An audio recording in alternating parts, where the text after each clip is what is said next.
నమస్తే. జై Bhim. Welcome to Mook Prajagalam. ఈరోజు ముఖ్యాంశాలు.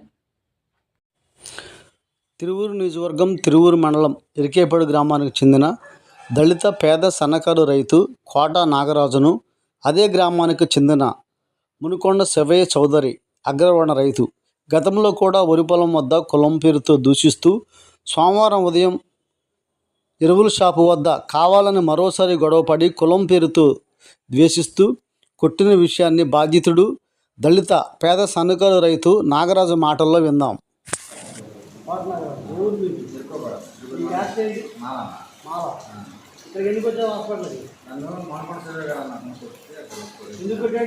ఊరిపోలం కాడ మా కాలువ ఉన్నాను. ఆ కాలువ నేను ఎండాకాలం వేపిస్తే ఈ వానాకాలం వచ్చి కూడా వెర్ర పోయిందని చెప్పి ఆయన దాంట్లో నేను అంటే మా ఉన్న కాలువ అందరికి సంబంధించిన కాలువ పంట కాలువ నీళ్ళు ఆడుకొని వేసుకున్నాను. వేసుకున్న కూడా వెర్ర పోయింది కానీ కొట్టినాను. కొట్టమంటే ఇప్పుడు కొట్టిండు అంతకుముందు కులం పేరు నేను మారను కదా మార నా కొడక మీ మధ్య ఎంటర్ చేసి అని చెప్పి కులం పేరు చెప్పి 4-5 సార్లు తిట్టినాను. వెర్ర పోసిందంట ఆయన పొలం కాడ వెర్ర పోసింది. నా ఆయన ఎదుగుతుందో నాకు తెలియదు. వెర్ర పోసిందని నా కొడక నువ్వు వెర్ర పోయి నా పొలం ఆగం చేసింది. నా కొడక ఈ కాలం చేయడం వల్లే వెర్ర పోసింది అని చెప్పి తిడుతున్నాను. ఇది 4-5 సార్లు తిట్టిండు.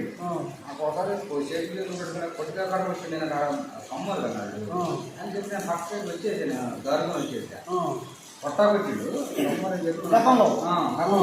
ఇప్పుడేం జరిగింది? ఇప్పుడు ఏం జరిగిందంటే నేను పెట్రోల్ షాప్ కాడికి వెళ్ళా. ముందు కొంటాను ఆల్మోస్ట్ పెట్రోల్ షాప్ ఉంది. అక్కడ కొంటాకి వెళ్ళా. యాదగిరిను శివయ్య గారు పక్కన కూర్చొని ఉన్నారు. యాదగిరి ఎవరు? కోటయ్య గారు కొడుకు బాబాయ్ ప్రధాన అలా ప్రతి కాడ కూర్చొని ఉన్నారు. కలిసి కూర్చున్నారు. యాదగిరి అతను పిలిచిందాను. పిలిచి నారాజు రాము ఏంటంటే మన్నే కదా నీకు నా గొడవ అయినంత ఏంటి వస్తాను కదా అంటే నేను మా వాళ్ళ కూడా చెప్తే నీకు కూడా చెప్పాలనుకున్నా. పక్కనే కూర్చున్నారు. జరిగిన సిచ్యువేషన్ చెప్పాను. తర్వాత ఏం జరిగింది? ఆయన గారు శివయ్య గారు అన్నతను యాదగిరి గారు అడే కూర్చుందో శివయ్య గారు అన్నతను నా కొడక నువ్వు ఎంతమంది చెబుతూ ఏం చేస్తావురా అసలు నేను ఇప్పుడే కొడతాను చెప్పుకోను చెప్పుకో నా కొడక అని తిట్టిండండి. నన్ను అక్కడ తిరుగుతుంటే నేను అక్కడ లేను.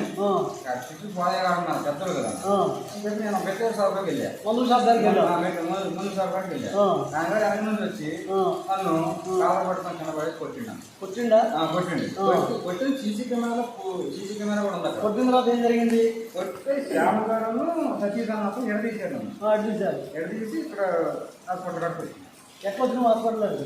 మా బాబాయ్ గారు బండి ఎత్తుకొచ్చారు. హాస్పిటల్లో ఎమ్మెల్సీ రాశారా? ట్రీట్మెంట్ రాసుకున్నారా? మరి పోలీసు వారు వచ్చారు. ఇక్కడికి పోలీసు వారు రాదు. ఎందుకు రాలేదు? ఏమన్నా వస్తారని అన్నారు కానీ నువ్వు ఎన్ని గంటలకు జాయిన్ అయ్యావు ఇక్కడ? 10:30కి. ఎప్పుడు? నిన్న అంటే నిన్న 10 గంటలకు జాయిన్. ఉదయం పూట గొడవ జరిగింది. ఎప్పుడు? 9:30 నుంచి 10 జరిగింది. 10:30కి ఇక్కడికి వచ్చావు. 10:30కి వచ్చి అడ్మిట్ అయితే పోలీసు ఎప్పుడు రాలేదు. నన్ను నా రైట్ 10 నన్ను మా బాబాయ్ ఫోన్ చేసి అక్కడ పిలిచారు.